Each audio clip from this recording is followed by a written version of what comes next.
All right, for the side plank, we're gonna set up by getting our forearm on the ground. Now you wanna make sure that there's a straight line going from your shoulder to your elbow. So you don't want it tucked in underneath you like this, so you're leaning this way. You also don't want it all the way out here. You don't want any angle in your shoulder like this. That's gonna make you feel it a lot more in your shoulder than you should. You wanna be mainly feeling it in your obliques, so your side abs, mainly on the side that's facing the floor. So again, elbow is gonna be directly underneath your shoulder. You'll start with both legs straight. So start here with your hips on the ground, and then you'll stack your feet on top of each other with your toes pointed this way.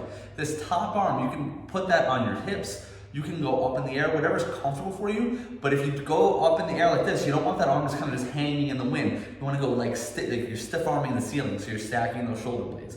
So we'll start with a hand on the hip just for the demo, and then you're gonna raise your hips off the ground like this in a straight line. So there should be a straight line going from your ankle to your hip to your shoulder, and you're kind of thinking about like you're trying to avoid your hips going towards the floor. So pretend you're trying to hover over a bunch of thumbtacks. You don't want to fall on the thumbtacks. So again, if you're here and you're letting your hips sag towards the ground, you're not going to feel it as much.